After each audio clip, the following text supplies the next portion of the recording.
Hello and welcome to Unfiltered, Conversations with Creators, a podcast where we talk to content creators of all sizes about their journey, how they began, reflect on how they got to where they are now, and where they want to go to in the future. Aim is to create a resource which is informative, inspirational, and provide something that we can all look back on in the future. Our first guest is Pastamatt, a fantastically genuine and passionate man. Matt has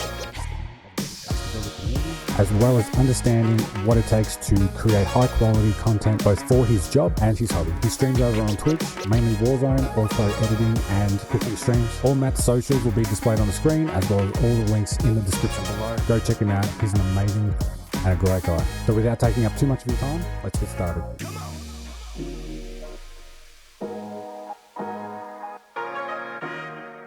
Matt, one question to start it off. I need to know, pineapple on pizza, yes or no?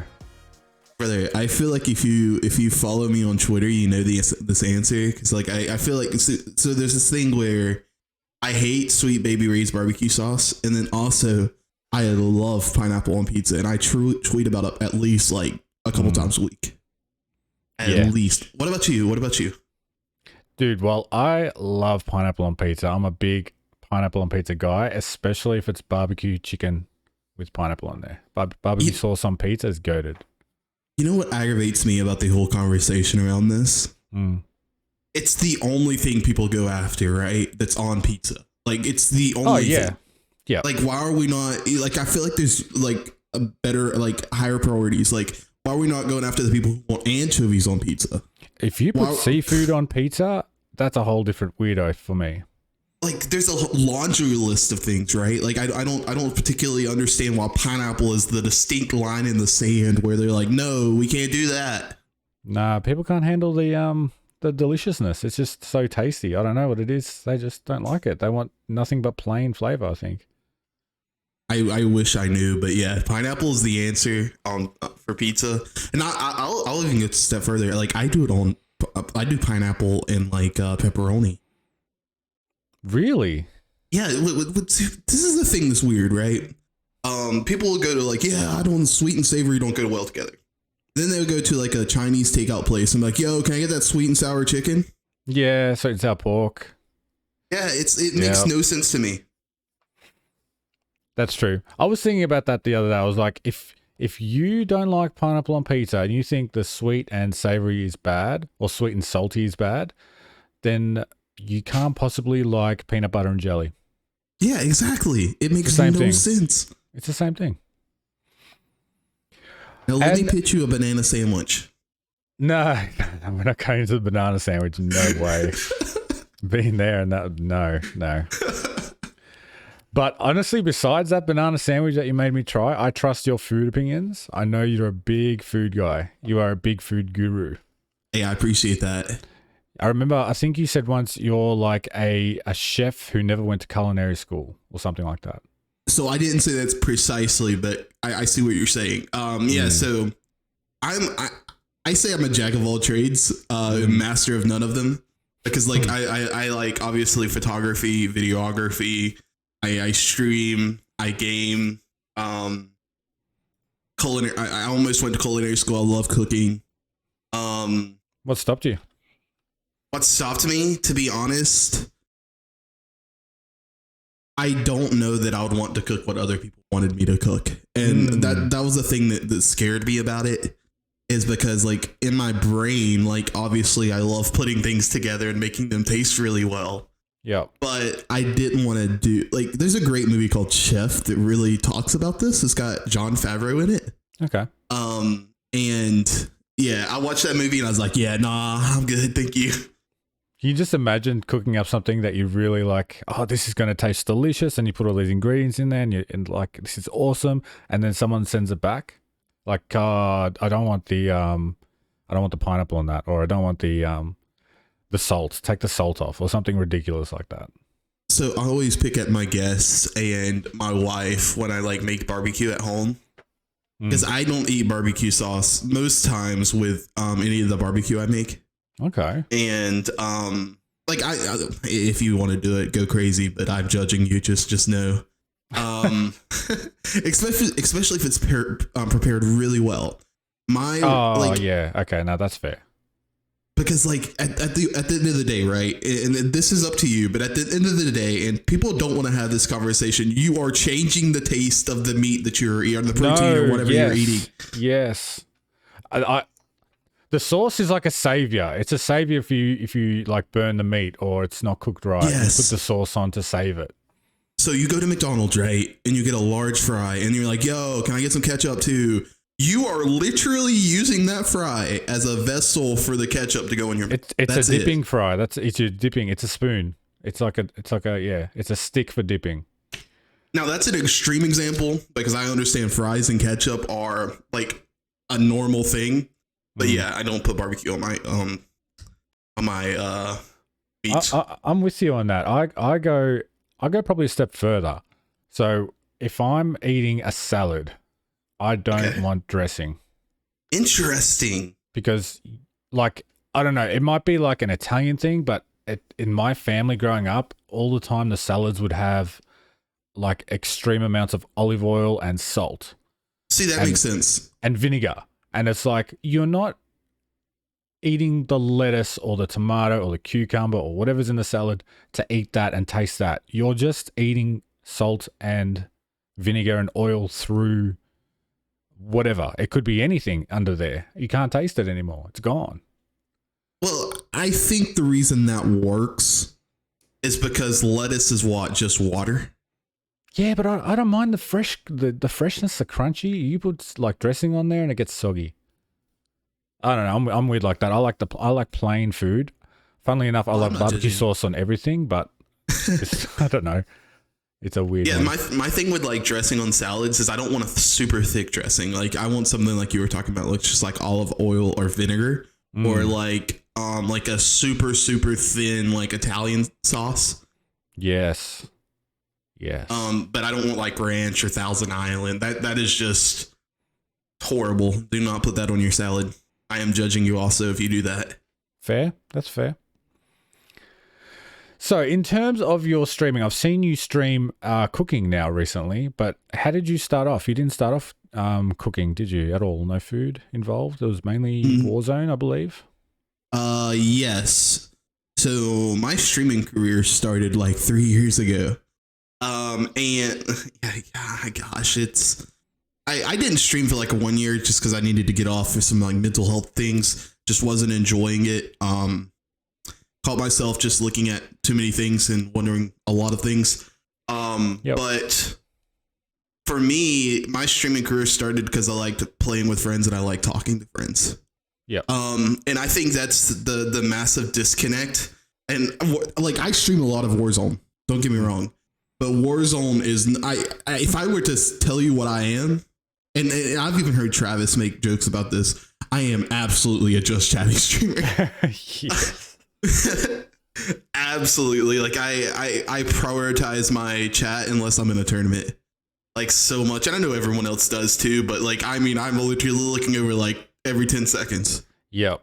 I feel you there 100%. I feel like Warzone is a game where I almost feel bad when I'm playing Warzone with friends or in a squad and streaming at the same time because I'm not really talking to them. I'm talking to the chat, or I'm trying to focus on the chat rather than whatever conversation is going on, like between games or when the game's starting. When you usually get to vibe with your friends, it's sort of like while you're streaming, you kind of miss that if you're focusing on your chat. You can't do everything, unfortunately. No, absolutely. Like that's an ongoing joke with some of the friends that I play with. They'll just make jokes that I've just disappeared. Yeah. And Matt, are you there? Matt, you there? And I'm like, exactly. Just give me a minute. Exactly. But no, I've streamed other things. But mostly it's Warzone just because like I think so I've made jokes about this too. I don't think I'm smart enough to play any other game. I just it takes too much of a time investment. I'm not intellectual in the way of like, yo, look at this stone. You see that Marc? You've seen that Marc 3,000 other times in the game. Yeah. I can't do that. You don't really need that attention to detail of a storyline or something. Yeah. Just give me like a very bland blatant objective, and I will do that thing. Like Fall Guys, loved Fall Guys. It was very easy to understand. Among Us, loved that game. Like originally, my name was I am Impastamatt, or short Impastamatt, but I wasn't able to get that name. But the way that name came about was because of Among Us. I once won a game, and this is off topic. I'm sorry. I once won a game of Among Us by not moving a single time as the imposter. Well, how? When I say that, I mean without the crewmates knowing that I moved. What? How? So story time, I guess. I started off and I acted like I was AFK. They called the first meeting. I did not move that entire round, and the other imposter managed somehow to kill 2 people. And during the open chatting session, I just did not say a word. I muted my mic and I just sat there and let the madness ensue. Wow. Well, the next round, I went to the same exact spot, or either the spot that I would have been when the chatting ended. And I waited for people to like separate themselves, kind of like in Call of Duty. Yep. And when they would, I would just take off running behind them, kill them, and then run back to the same exact spot. And I kind of did that the entire time. And so sometime around like the last 5, they're like, "Yo, Matt's gotta be the imposter. Like he hasn't said a word." And the other people's like, "No, there's no way. He's definitely AFK. No one would commit to this." Yeah. And I got down to the bottom 4. And by this time, the other imposter was removed. It got down to the bottom 4. And then I somehow, I kid you not, managed to kill 2 of them, which ended the game. And it was my best game ever. They did not see that coming. No, they were so shocked. That AFK strats, that's goated. Wow. I never would have thought of that. I could never repeat it if I tried. Did you start AFK on purpose, or were you actually AFK like for a reason? I can't remember. But I definitely returned back to my computer in time to have played if I was not intending to play AFK, if that makes sense. Right, that's fair. So I pulled up your Twitch tracker, right, and I can see that you started streaming on 10th of September 2020. Okay.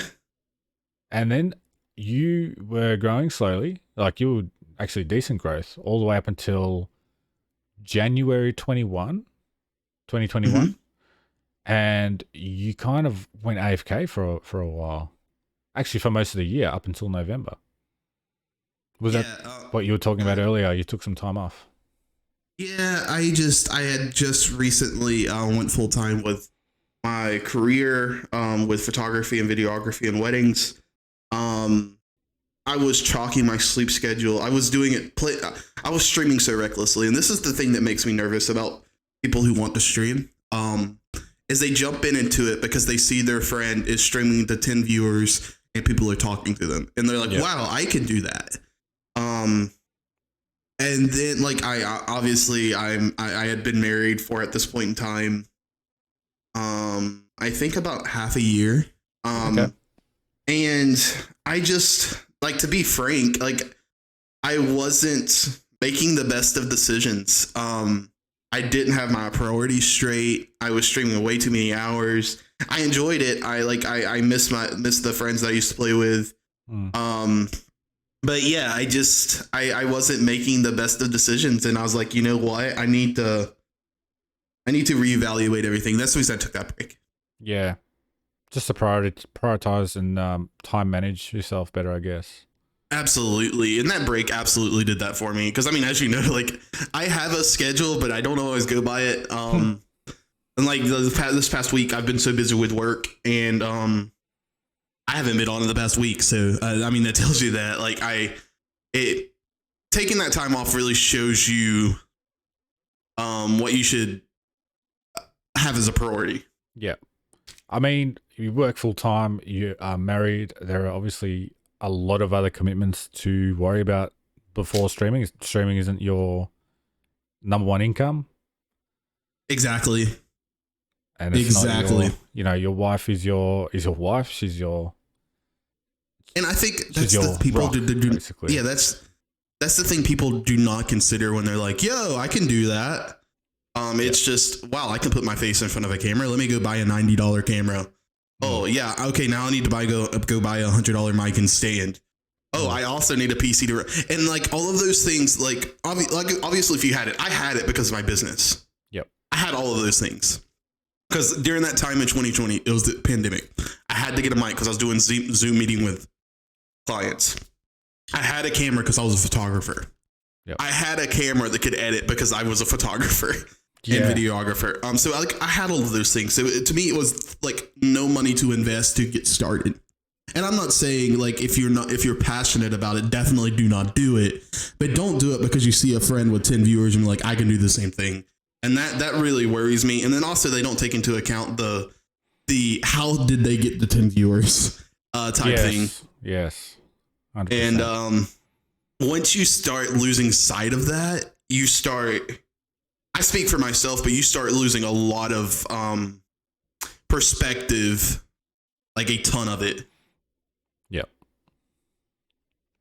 So I was going to ask you that actually. How do you find the crossover with what you do with work in terms of being a photographer and being able to edit, and like you have an eye for detail and you obviously like to take pride in your work because I've seen your work. It's very good. How does that cross over to what you do streaming as a hobby? So I don't know that there's a correlation exactly. The only correlation I can think of involves my camera. It's just like framing and lighting, which honestly, if you would ask me, I like my backdrop. I think I have some decent lighting. Yeah, I could have better lighting. And I think that's the only thing that's really like crossed over with my streaming is being able to set up a camera and set up lighting. Yeah, I really should have a camera behind me. Like you'll see this in the video, but be able to highlight the back of my head so it looks like I'm separated from the back of my studio. But like it's just small nuanced things like that I've learned through also knowing how to set up a scene or using a camera. That's where I am at the moment. Like, so I realized pretty quickly when I started out, I was streaming in the dark and I just had the monitor lighting my face up because I didn't have a light. I didn't have anything besides my PC and a camera. Mm-hmm. And now I'm realizing how important lighting is. It can actually make it like a really cheap webcam look very good. Yeah. So go ahead. I'm sorry. Go ahead. No, just saying it would really clean it up, having nice key lights, which I'm personally getting as well. So I think I cannot talk. I think Harris Heller has a really great video where he talks about the 5 necessary things to start streaming. Yep. Or to have a quality stream, and then the number one is audio. Like you do not have to have a camera. Like it helps drastically. The 90th, I'm making up this stat, but I would assume 90% of people on Twitch have a camera, and like it helps with like interpersonal things, like being able to look at people, talk to them. The next thing, the one thing you cannot have is bad audio. If you have bad audio, just think about like jumping in a game with your teammate. Now, obviously, we don't really do this because we're mostly just in Discords. But jumping in a game with a random teammate and you start hearing, like you're not going to, you're not going to stay around. You're going to mute them instantly. Static, background noise, everything. Exactly. So first things first, get that audio right. The second thing is, before you upgrade your camera, let me like you have let's just say you have like you're using your iPhone. As long as you have a phone, you have a camera, right? Yep. Let's say you're using your phone. The second thing is absolutely lighting. Yep. A fixture lighting situation. And the next thing is if you really, and I can't remember what the next 3 are, but the idea is that the camera is not the problem, it's the lighting. Yes. And if you can fix that, by the time you can afford to make that leap and make that investment, and it is an investment. Trust me, I own 3 cameras. It's an investment. Mm-hmm. By the time you make that leap, you could have the worst lens on that camera, and trust me, it's going to look like you're shooting a Hollywood film. Yep. So my camera I think my camera cost me like $40 or something. It's a cheap USB webcam, but in daylight, when the light's good in the room, it looks chalk and cheese compared to what I do with streaming at night, where it's a low light situation. Like once I get these key lights, it's going to improve drastically, but it's a lot cheaper to get a couple of lights compared to buying a very good camera. So, oh yeah, for sure. And people go crazy buying the cameras straight away. It's like, well, just slow down there a little bit. You can do other things first. I know people have came to my stream and like did the exclamation point cam or exclamation point webcam. I purposely do not have mine listed. I don't want people to, I don't want people to look up what I use. Like, dude, I got to spend $3,000 to start streaming. Yeah, and it's not worth it. No, it's not worth it. So when you yes, go ahead. I was about to say, I only have this camera because I do other things. Yeah, exactly. So you take that camera out and around with you, or you just leave it in your setup? No, that's my camera that goes with me to weddings. Oh, it is that exact camera. Yeah. Wow. That thing's crazy. Yeah, so you know that's quality. Yeah. Yeah. I also have my first like professional grade camera that I bought. And I still have it. It's on a shelf in my room right now. It's like a trophy thing. But my first camera that I bought, they actually like the type of camera, not the specific one. Yep. They actually shot part of the Avengers with that camera. Oh, really? Yeah, it's very high. It's high end. Yeah. Is it the camera or the lens that makes it so? It's the lens. So good. It's a lens. It's all the lens. Yeah. Now again, lighting comes first, but yes, the lens. Like one lens can cost you at the low end $600, at the high end a couple $1,000. Yeah, we love now, that. We love that tax write off. Yeah, we do. So when you started, what got you into it? Did you see other people streaming? Like you said, you saw the 10 viewers, you're like, I could do that. Or was it something like how did you find Twitch? So when I first started, I actually was only watching like Exact or, so I'll start off this way. And I have a theory. Anyone who's found like Exact, in the past, like 2.5 years, I think started with like Iceman Isaac. Yeah. That's a pretty fair assessment to make. Yeah, I think that makes a lot of sense in my brain. But I started with him, and then I watched I think the first game they ever played together, and I'm like, this guy is hilarious. And so I went and followed him. But I at that time I was still watching just Isaac.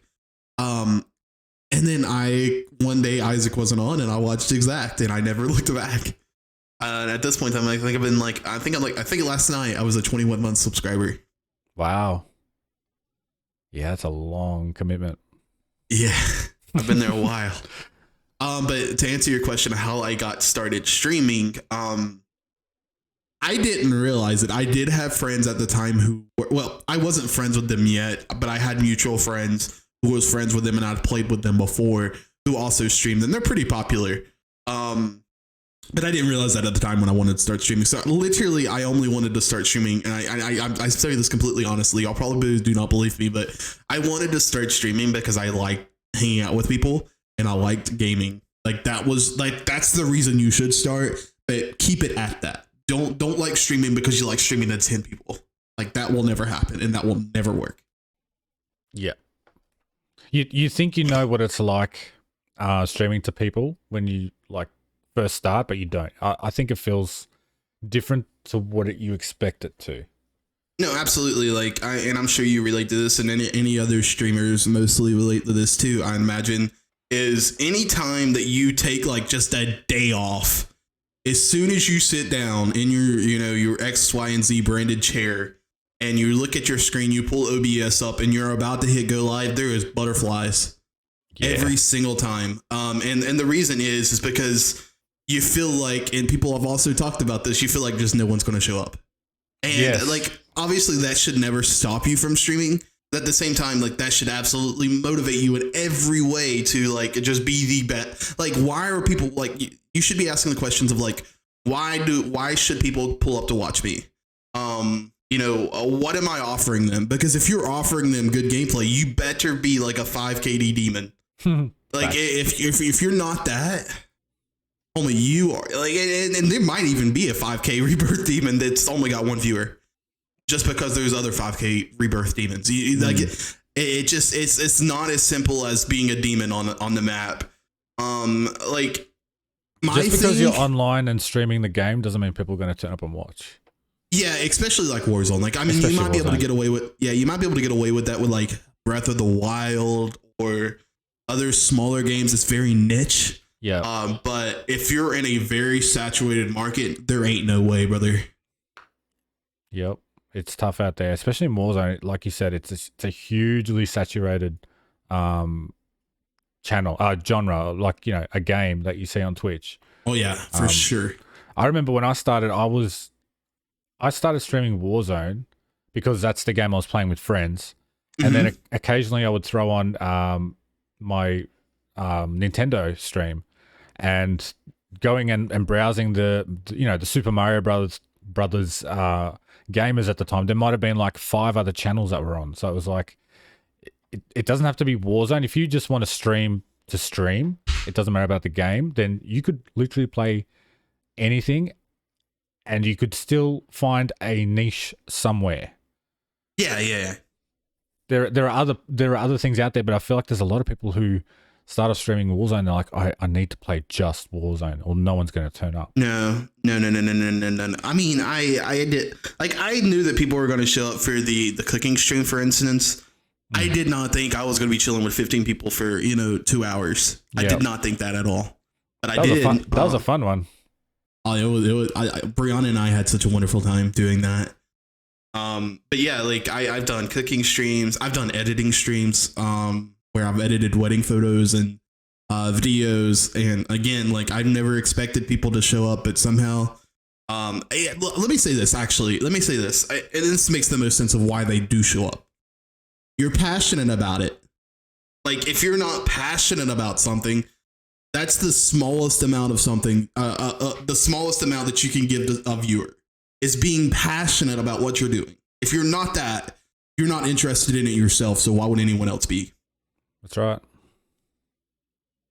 And another thing that I think really helped with like cooking stream and or the editing streams is offering information. Like I had people ask me questions. I answered said questions. Yep. I found you from the start to be a very interactive guy. Like you said, Trav always takes a dig at you that you never focused on the game. You're very interactive with the chat. Yeah, I again, like I think you need to find something for you in it, and then you also need to find what you're providing to the people who are there. And for me, it's interaction. I even do this with potential clients. And I think this is what's made me so successful. I don't think I'm $1 billion business. I'm not. But trust me, when I started in 2020 to now, like I quit my job in like 4 months, like my actual previous job in 4 months, because this just took off. But I think the biggest thing that I cannot talk, but I think you understood the word I was trying to say there. Differentiate. Yeah, that change that was different for me to my competitors in my market was I was a person. I was not a salesman. So one of the things I like to do is just like what you and I are doing right now is just talking, understanding, and one of the first questions I always ask is, how did y'all meet? Like, I don't care about what we're about to talk about. And this is like potential clients who have not booked me, who have not signed, have only shown interest because of my previous work. We have not talked previously. And I'm like, I always start off with, how did y'all meet? And then we talk about that for like 30 minutes. Oh, yeah. You ask someone, like, that's a really engaging personal question about themselves. People are happy, I think, if you ask them a question about themselves that they are passionate about, they can talk about it for ages. Exactly. Talk about your partner. You can talk about your partner for such ages. An easy segue. Such an easy segue. And then once that's done, I'll start asking, so, what do you want your wedding day to look like? Or have you thought about, what you want? Like, it's like, it depends on obviously where the conversation's at before the next question, but it's never upfront and personal with, okay, now hand me the money. It's never that. And then, and so one of the other things I really like to do, again, that makes me stand out from my competitors is a lot of people are like, okay, you get an engagement session, let's go do that and get that over with so I can get on with my life. No, I like doing an engagement session. And then I previously, like we talked about this before, the engagement session, but we even set up to go on a double date. Like in that way. Oh, really? We don't even we don't talk about the wedding. Like if they bring it up, we'll talk about it. But like my priority in that time is not to talk about the wedding, not to talk about photos. I want to get to know that person. That way I can best serve them on their wedding day. I want to know what makes them tick. I want to know the small nuances that I can add in their wedding film or their photos that's gonna make them go, wow, this guy paid attention. And I think the thing that people do not understand when communicating with others is there's a couple of things that people as humans just naturally want. That's to be heard. Yep. That's to be seen. Yep. And that's to be cared for. If you can just mark off one of those boxes, you're instantly better than any of your competitors. But if you can do all three, holy schmoly, brother. Yeah. I would even add people want to be understood. Yeah, absolutely.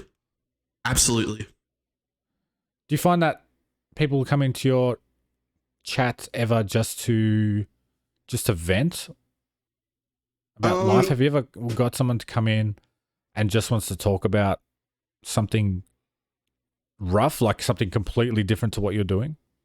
I'm not gonna lie to you. That's a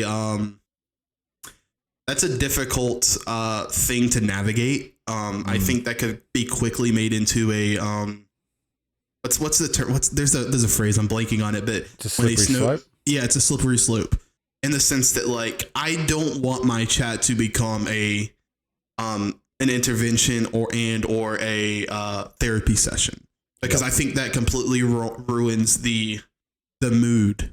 Yes.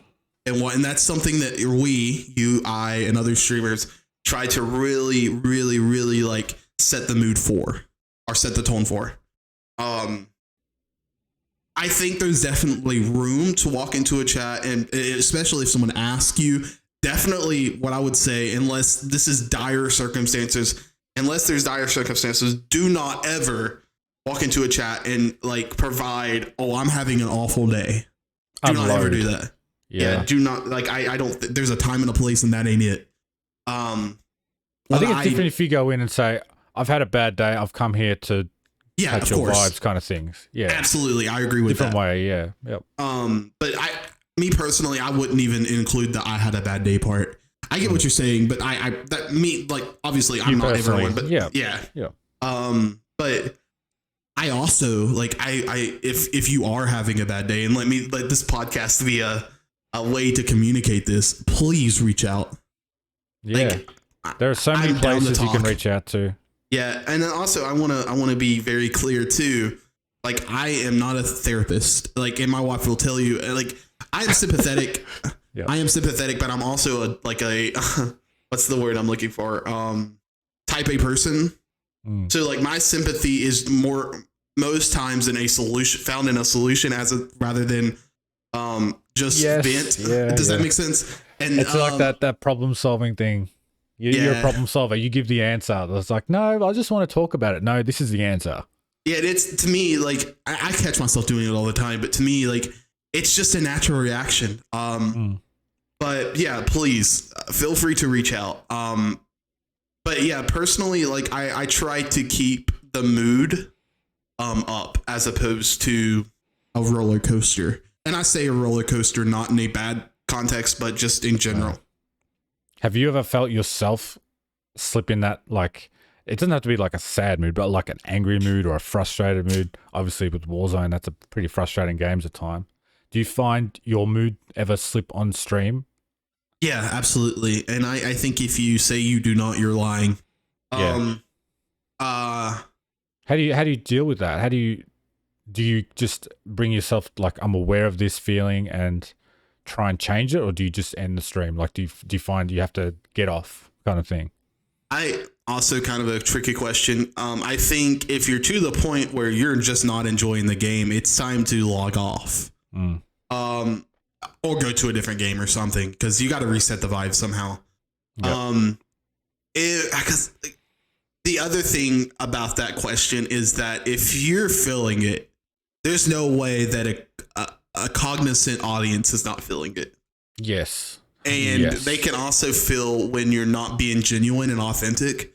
Yep. And that's a massive thing that people look for when they're wanting to hang out with someone.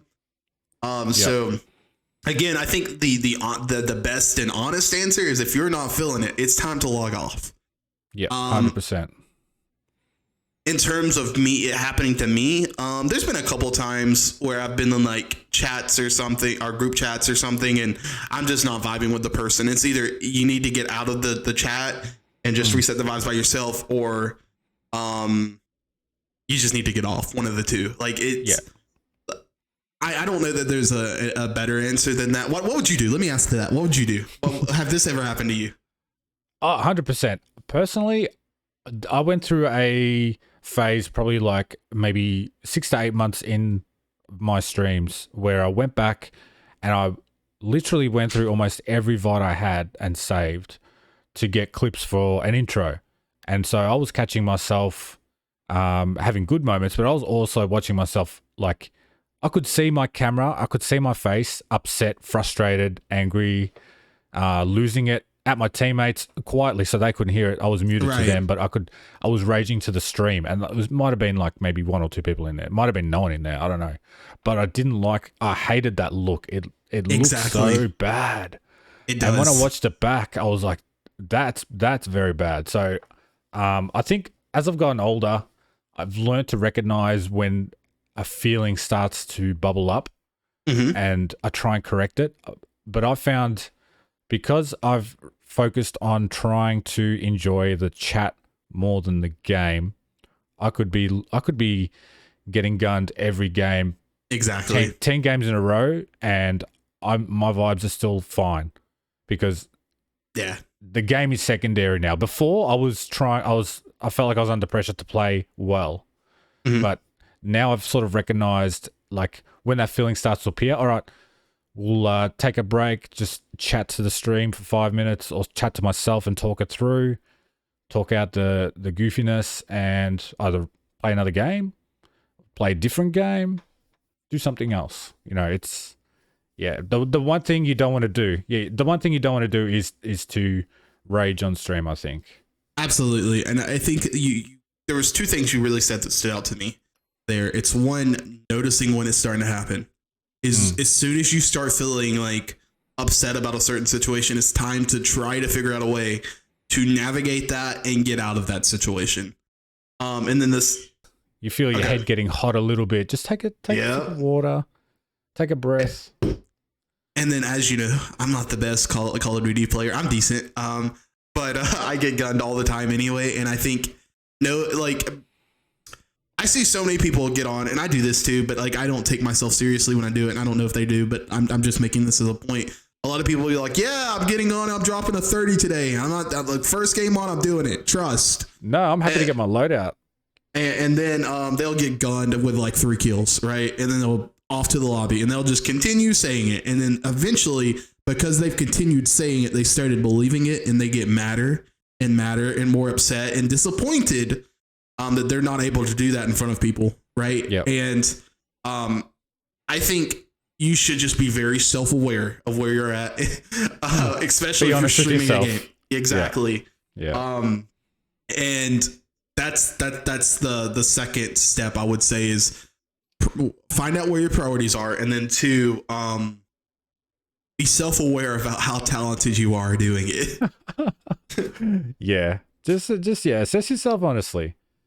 Because ever since once I remember that I've got a camera pointed at my face, I really try and stay away from whatever's setting me off. Because exactly, when you can watch it back, and that's advice I give to people who don't even stream. I would say put a camera on, watch yourself, like record yourself for an hour playing the game, and then watch it back. It's a very ugly sight if you're raging. Very ugly.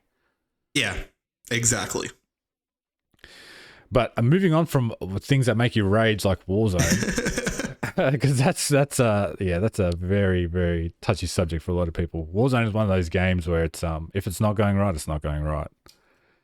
But so you've been on TikTok for a while. So when I first met you, you were in your sabbatical, your time off from streaming, and you were just a viewer and came in to hang out. Right.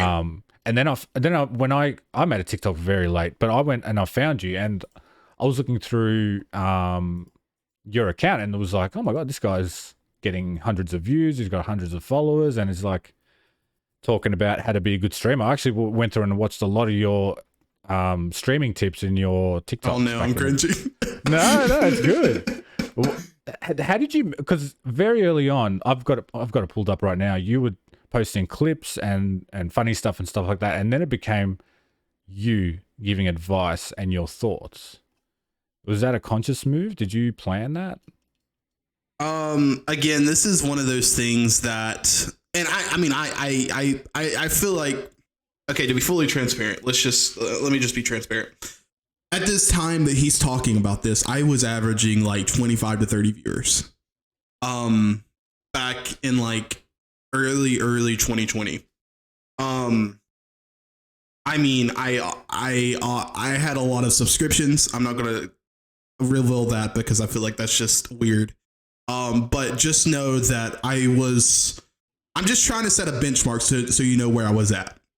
And so I think when switching to providing tips this is weird because I don't want y'all to judge me for this. Because again, I've been very honest. Like I was definitely not in the correct mindset when doing this.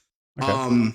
When I switched to doing streamer tips, my idea was that if I talk to streamers are traditionally viewers.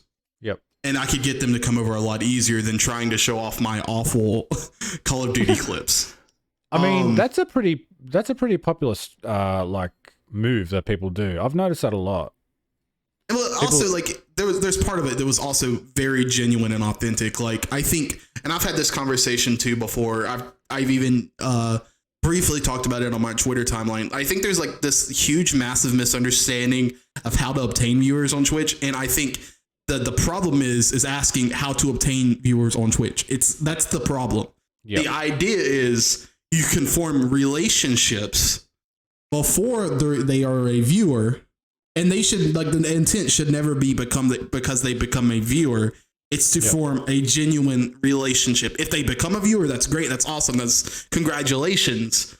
But the formula, I kid you not, is relationships over viewership, and you will succeed every single time.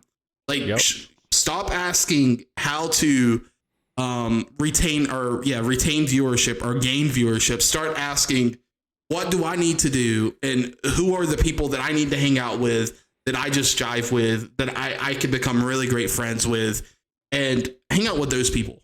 I'm trying to say that in the most authentic way. Like that, like hanging out with those people should not, and I'm saying this just to clarify so it's not clipped and people think the worst of me. The intent when becoming friends with those people is not to turn them into a viewer. That is not the intention. It's to become friends with those people. Yep. I mean, that's how I came to your stream, because you came in mine. I remember you were hanging out all the time. You came in heaps of times, even if it was just for 5 minutes. You said hello, how's your day? We, started playing games together before you were even streaming again, and then you got back into streaming, and I'm there because you're my friend. Yeah. I think there's just this, again, like there is so many people on Twitch.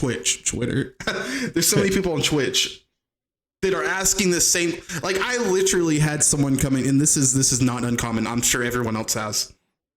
I had someone come into the chat, and at this point in time, it was me and I think Gravity were kind of talking, and like he was in my chat, and he had just said he became an affiliate or something. I was like, congratulations. And this guy in my chat was like, yo, how did you do that? How did you get 3 average viewers? And I'm like, the problem is that you're asking, how did you get 3 average viewers? Not like when you should be focusing on relationships. If you can do that, like you're going to have 3 average viewers literally in no time. Like it's like the problem is not how to get 3 average viewers. It's how can I present myself in such a way and be genuine and authentic and vulnerable in such a way that, you know, I can have friends who trust me, who know who I am and want to be around me. That's what you need to figure out, not how to get 3 average viewers. Yeah. How do I get them in? It's like, no, how do you get the people who want to be there rather than get them in? You know what I mean? Exactly. But to be fair, when I'm talking about going through your TikToks and you were talking about streaming advice, it wasn't actually, hey, come check out my stream for more advice. It was actually genuinely helpful tidbits of information that you were giving. It's none of it was like, find out more, come to my stream. So it was. I just cringed thinking about that stuff I made a long time ago. No, it was fine. It's fine. But relationships I think are key. Did you formulate relationships before you started streaming, or was that all growth from streaming and when after you got started? Oh, and back like in 2020? Back when you started, yeah. No, so I had started streaming probably, I want to say I started streaming in 2019. Okay. Like I think I started streaming like October 2019 or something. Okay. Not too much before, but anyway, I bought my PC and I realized I could play Call of Duty, and I was like, wait, can I stream off this thing? And then that's kind of how it started. And like for months, like again, I was, how do you get 3 average viewers? And I was so dumb. But I eventually, you know, realized it's about like when I started seeing people pop in the chat, that's when I started understanding like I had this formula that I had in my mind that I created was like so emphatically wrong. It's wrong, yeah. How long did it take you to reach affiliate? Gosh, probably, I want to say probably 3 or 4 months. Okay.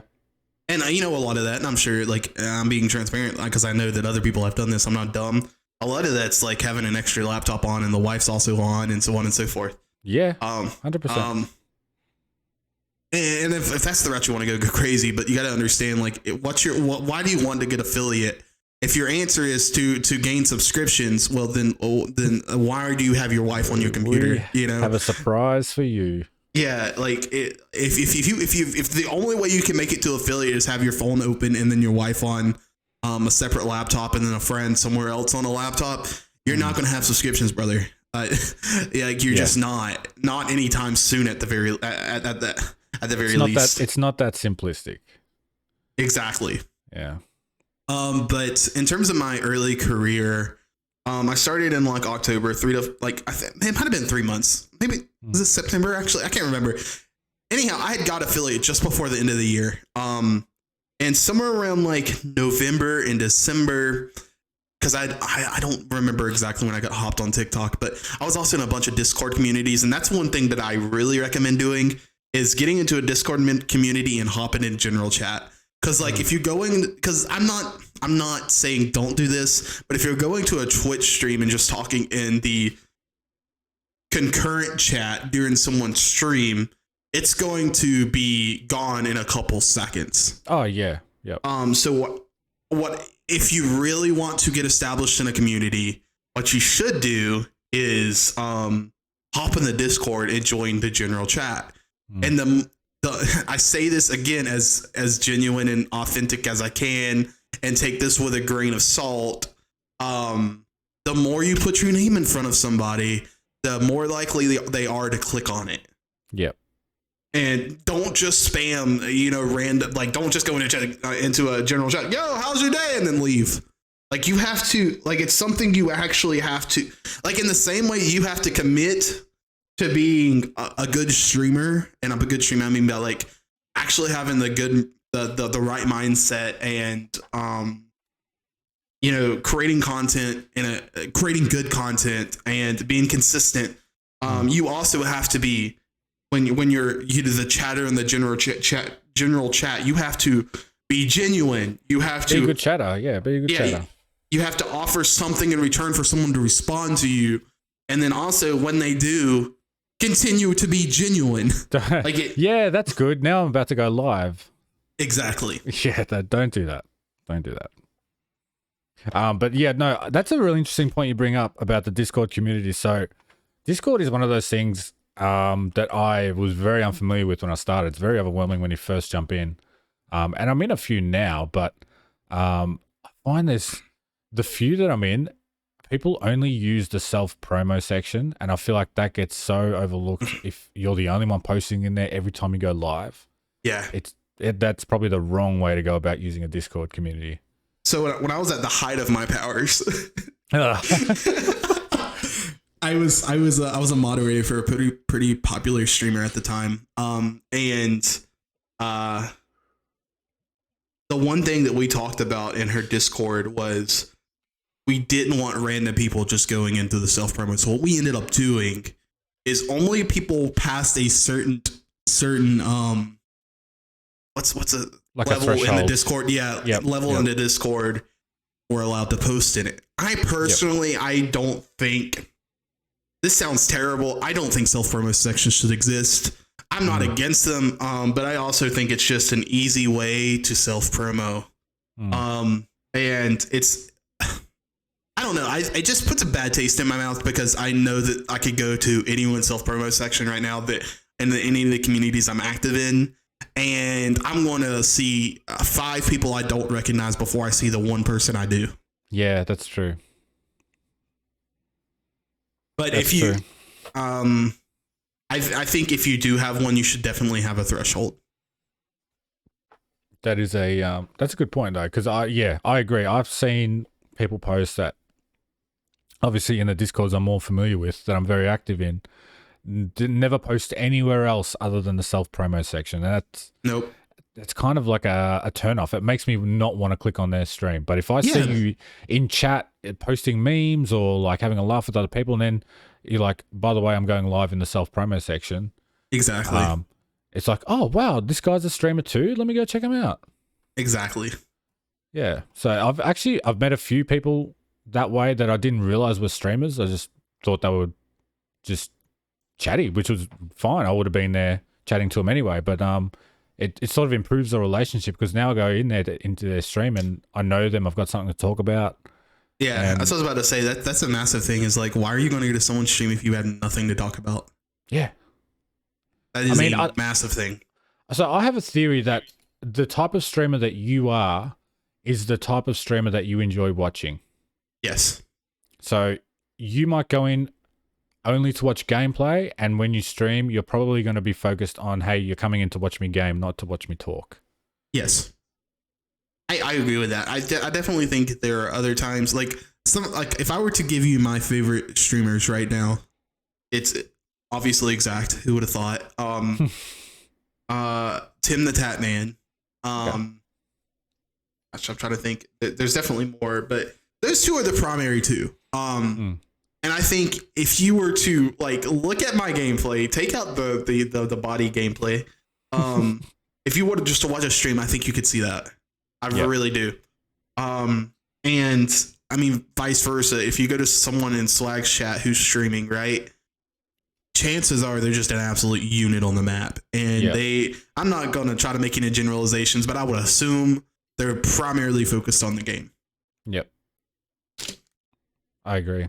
And again, at the same time, there's nothing wrong with that. No one's saying you should be a character on stream if you're not naturally feeling that way. And, you know, absolutely. If you're more comfortable showing off just your gaming skills and that's all you really want to do, then go for that. But my personal thing is, if I go into a chat, a Twitch stream, big, small, whatever, and I type hello for the first time and no one says hello back, out of there. I'm out. Because my personal Twitch, what I'm there for is interaction. Yeah. I'm not there just to watch. I want to chat. I want to talk to people in chat. I want to talk to the streamer if I can. Obviously, people are busy. You can't talk to all the streamers all the time. Right. I realize that. But yeah, I feel like that's carried over to me because I hate to miss a message in chat. Yeah. And I would rather talk to chat than play a game. Well, I'd also say, like, if you're in a bigger streamers chat, the chatters in that chat, and I'm never going to hold them accountable to this, but it's an extension of them. Oh yeah, 100%. And if you can't get a simple hello from the people who are in chat, chances are, I won't finish my sentence, but I think y'all can figure it out. Yeah. I mean, I've learnt that as I've become a mod for Zach as well. I didn't realize you can see someone who's posting a message for the first time chatter, when they say something. And so when people come in with a weird first message, you're already on high alert. But if people come in and say, hey, love the stream, like as a mod, you see that they're a first time viewer. You should be the one welcoming them. If the streamer it's a big streamer, they're locked in or whatever, that's you. You are representing them, and more than likely you're a mod there because you're a reflection of the streamer as well. Absolutely. So I think that's really important. I think being a mod for someone else helps you improve as a streamer. No, 1000%. I mean, even gaming, like doing anything with anyone in any circumstance helps you improve in whatever you're doing. Yep. Like the only reason I got better at photography is because I surrounded my people who were better than me at photography. Yep. The only reason I know how to cook is because I surrounded myself with a bunch of YouTube channels with people who know how to cook. Yep. 100%. The only reason I've gotten better, and I will say this to the day I die at Call of Duty, is because of Tron. Yeah, Tron the coach. He's a demon. And then also just playing with other people. And I think, I mean, I look back at the times I played with my IRL friends, and I've told them this, so I'm not afraid to say it. We were complete bots, and if we were getting on a team again, right now, we would be complete bots. And the reason is because they're playing with each other every single day. Yes. They're not learning anything new. Nope, that's facts. The same thing applies to sports. You can play against people your level or below. You probably want to improve as much as you play against or with people who are much better than you. Absolutely. If you can play division up, play division up. You're just going to learn a lot more. Always exactly. Happens. So this second time around, you've taken your time off. You're back on Twitch. Your numbers are good. The vibes are high. I've been in like most of your streams since you've been back, and it's always a good time. I appreciate that. Hey, have you, like you said, you've got other commitments. You've got a little bit of a schedule that you kind of stick to. Is it you get free time, you want to jump on stream, or do you prioritize other things than streaming? I think, and this is kind of how I rationalize it. If you don't have, like, I can have a Twitch schedule, right? And I can choose whether or not I want to go by that. That is up to me. But I think if you remove Twitch completely, you remove streaming as a priority. I think when you're IRL and especially like, and I'm sure you can relate this, if you have a family, and you have a full-time job or etc., you should have a schedule of when you would stream. And that's when you do stream. Now, obviously, there are exceptions to that rule. But to me, in my brain, how I rationalize it is, if in IRL, my IRL schedule, if I'm not scheduled to stream, chances are I'm probably not going to stream. Yep. Does that make sense? There's no surprises. Exactly. And then also, like, it's just an easy accountability. It's got built-in accountability in the sense that, like, I'm not going to waste my time doing something like, and I hate using that terminology, but to be fair, like, if we're talking the difference between streaming online, versus IRL, yep, it is wasting your time, especially if you have other responsibilities. And so, like, I try to maintain a very consistent IRL schedule versus a Twitch schedule. I hope that makes sense. I think that balance is very important, especially if you're not planning on pursuing streaming or content creation as a job. If or your main source of income or your livelihood, you obviously you need to prioritize. I mean, same with me. It's a hobby. It's a very fun hobby. I love it. But if it's got to be streaming or spending time with kids or like streaming or working, you can't. Yeah, you can't prioritize streaming on top of life. I'll be honest, it's the icing on the cake until it's the cake on the, with the icing. Like, that's the only way you can look at it. I like that. I like that. You didn't just come up with that, did you? I swear I did. I love analogies. That's a great analogy. I like it. Jeez, that shook me. Wow.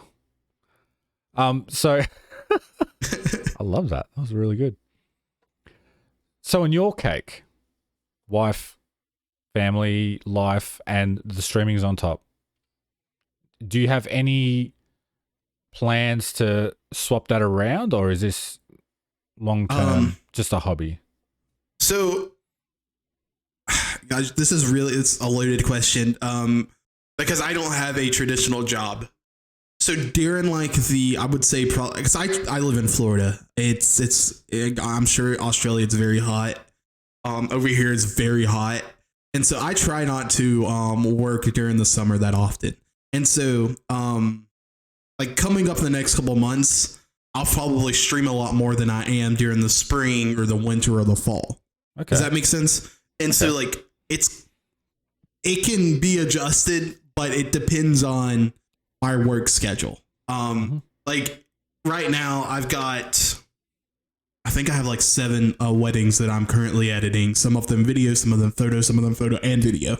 And obviously I can't do that if I'm streaming unless I stream them. And then I'll be honest, like I enjoy doing it. It's great to be able to talk to people, but whereas COD is a secondary thing to streaming, when I'm editing, I have to give like 90. If I'm off stream, I'm giving 110% like percent of my attention to it. But if I'm streaming, I have to consciously give like 90%, because I also have to glance, you know? Yeah. And so like, it's definitely, I don't do it as often as I would like because of that reason. Initially when I had the idea, I was like, wait, I can do 2 things at once. And then I realized one of the first couple I did that like, it's very difficult to do those 2 things at one time because they both require 100% of your attention. Are you talking about the editing of the photos on stream, or? Yeah. Just because you have to be so precise. Yeah. But to answer your question, I guess, it really just depends on where my workflow is at the time. Like during the summer, I try to remain mostly wedding free, or at the very most taking like 1 wedding a month. Just because it's so uncomfortable to work in Florida in the Florida heat during the summer. Now if I get a wedding, you know, in Tennessee in the summer, I'm taking that thing. I'm out of there. You do not expect me to stream that week. But it just depends on what my workflow looks like at the time. And then at that point I can decide, okay, so my IRL balance is this. Can I fit in an extra stream here? And if I can, I'll do it. Yep. No, that's very responsible of you. So, I mean, that's good to hear. I love that you have this plan of work. I mean, I think it's a little bit different. In summer here, it's not. It's hot, but people still do weddings. But I think people do weddings here, but they're crazy. Yeah.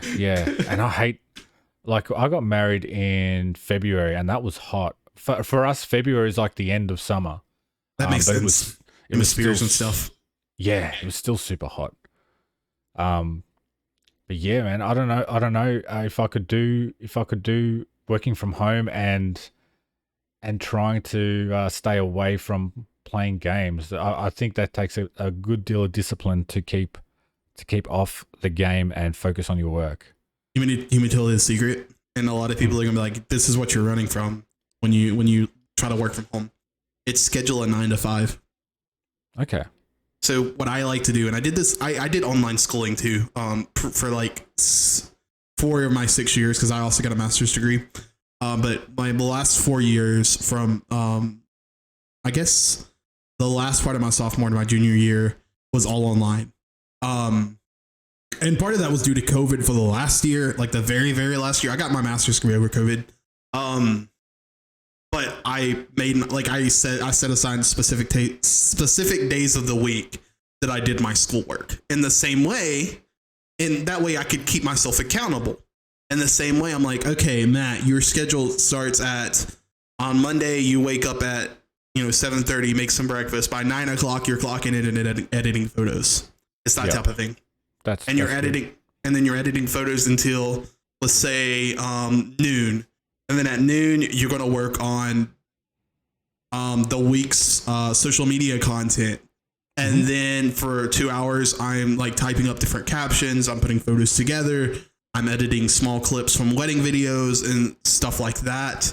And then from 2:30 to 3, go grab a snack like a banana and a sandwich or something. And then for the last remaining like 2 hours, I'll edit some more photos, or I'll work on my website, or you see what I'm saying? Like you've got that schedule dialed in. Exactly. And I that's something that I've learned that really keeps people accountable when they work from home is schedule a 9 to 5. I know that sounds, so counterintuitive, but that's the wave. Trust. Yeah. I mean, I know it's actually been, I think they did studies on that, and they said that people are actually more productive at home than they are at work. And I think that's true because unless you've got distractions at home, but especially if it's your own business, I feel like you have that passion for it that you don't want to slack off. If you've got something to do, you'll do it. And I'll tell you another reason it's motivation. It's because if it doesn't get done and you don't get paid, it's not your boss's fault. That's right. It's all on you. Exactly. So have you how long ahead have you been looking for this? The way you're working right now, how long ahead have you thought I'm going to keep doing this? Or is that something you haven't even thought about yet? What, streaming and photo and video at weddings and such? Yeah, your schedule right now, the way you're running life.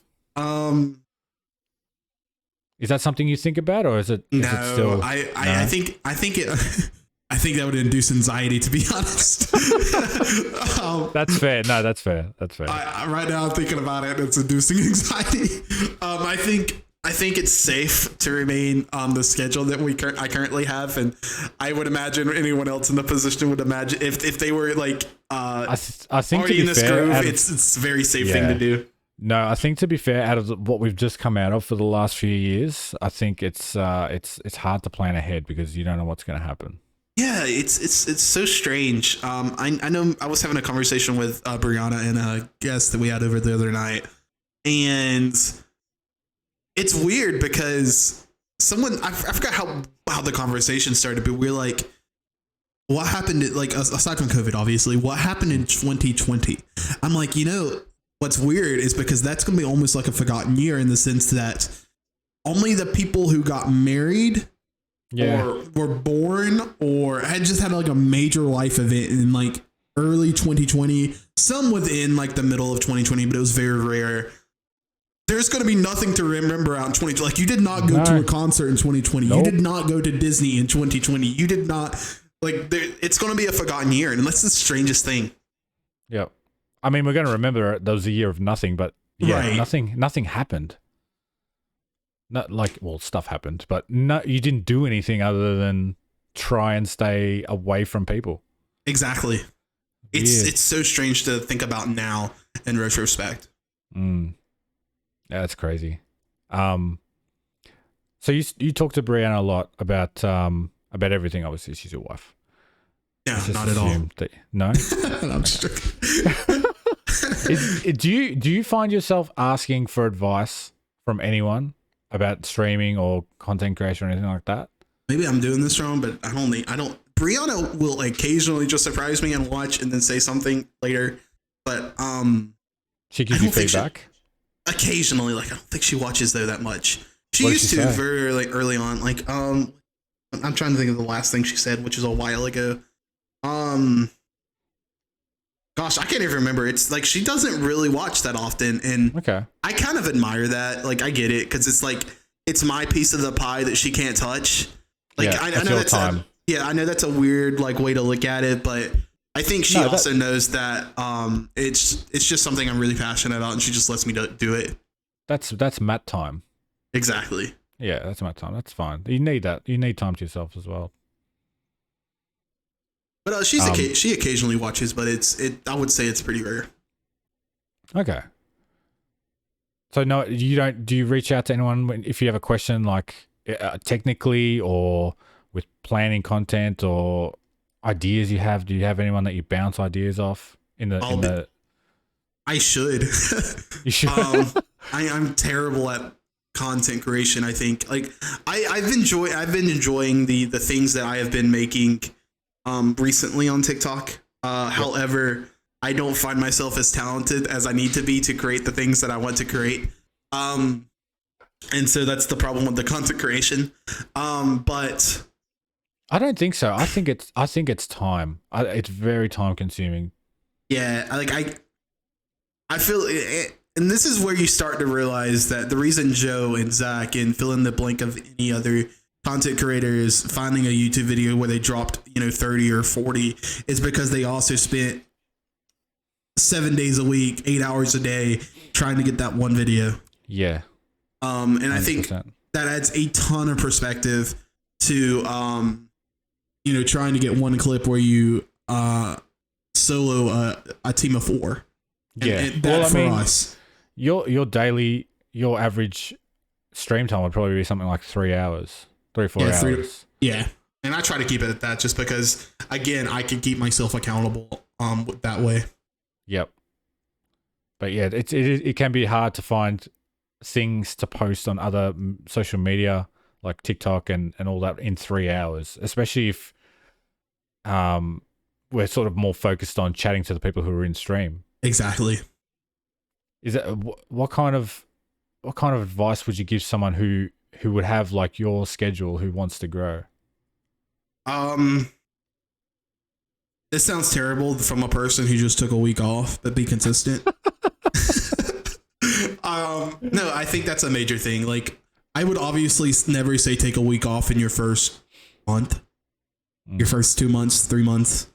But I think the first step is to be consistent.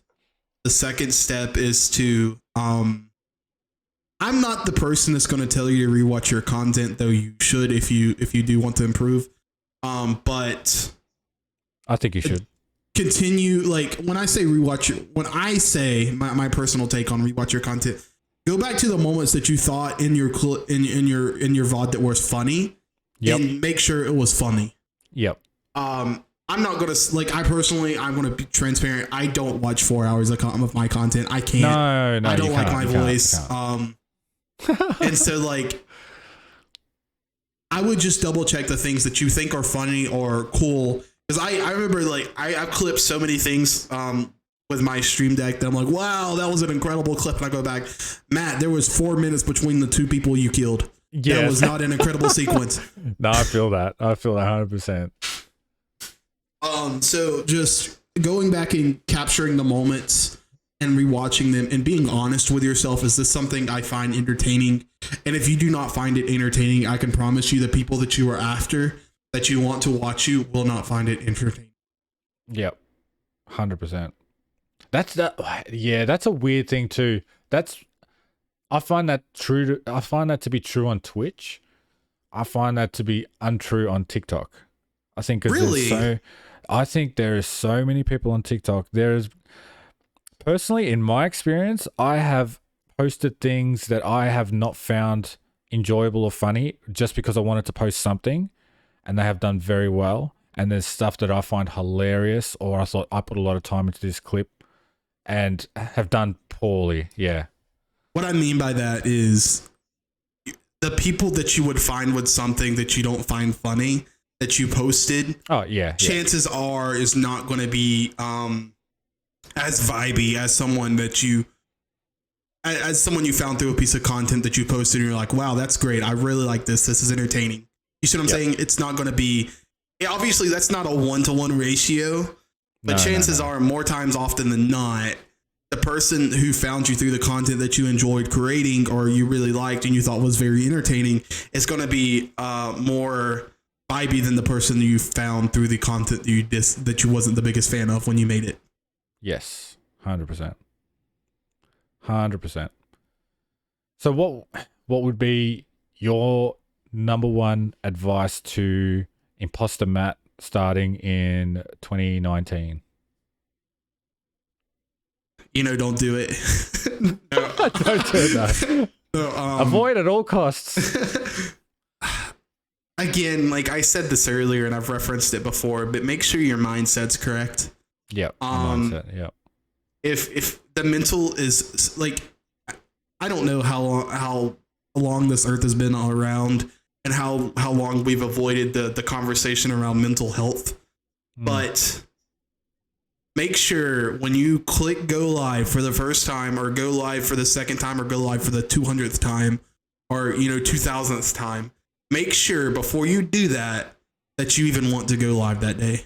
And if you don't, if there's even a hesitation, and I'm not talking about the butterflies in your stomach we were talking about earlier, but if there's even a slight hesitation, I would say probably just take the day off. Yep. Regain. And get the mental right. It's so important, because if you don't, you're by clicking go live, the first step you did is streaming with the wrong mentality. Yep. And I know that's such a vague statement, but trust me, that's what I would say. Yeah.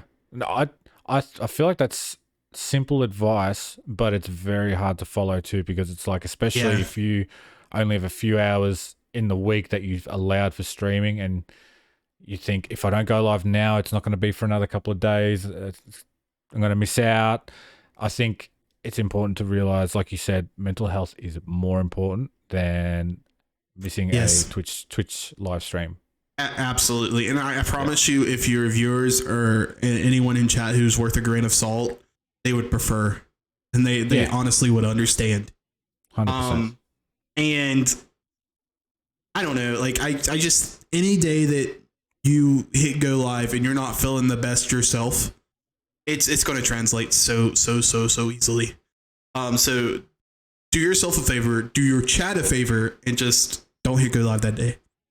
And in contrast, exactly. In contrast, if you've got a free day and you're already playing Call of Duty and your brain power is at 10 billion, or level 9,000, as Dragon Ball Z fans would say, hit the go live button, and enjoy like the free time that you have. And I'm sure that the people who see the go live notification will be surprised, and I think you'll be surprised by the people who show up. Yeah, I think having that energy to do it is such a key. Yes, it absolutely is. It's very intoxicating going into a stream with a guy who has energy to be there. It's very hard to go somewhere and you can tell that the person who's streaming is too tired to function. Also, it's not there. Yeah, I was about to say, in stark contrast, it's also kind of I this is a big word, and not, I use this lightly, but also demoralizing going into a stream where the streamer's not having a great time. It also brings down the viewer. Yes. I've found that too. If I personally am going to stream that night and I catch a stream during the day and the stream ends badly, my vibe gets chalked a little bit, for when I'm going to go live. But if the opposite, the other way around, if I'm catching someone whose vibes are a million and energy's high, I can't wait to get on stream and play as well. No, absolutely. Yep. One question I did want to ask you though, I don't know personally because I haven't been watching you from the very start, but have you ever had a big raid?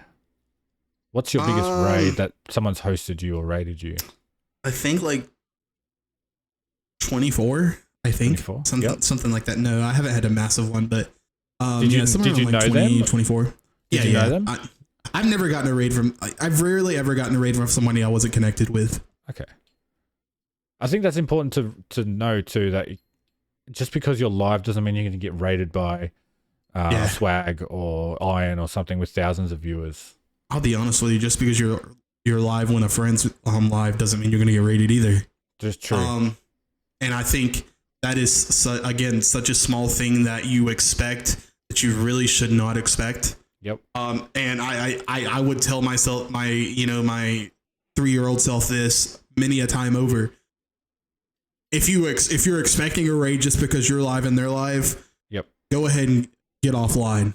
I think it's very easy to have that thought that, oh, my friend's on, he's got 5 viewers, I've only got 2. When he gets off, he's going to raid me, and then you're disappointed when he doesn't.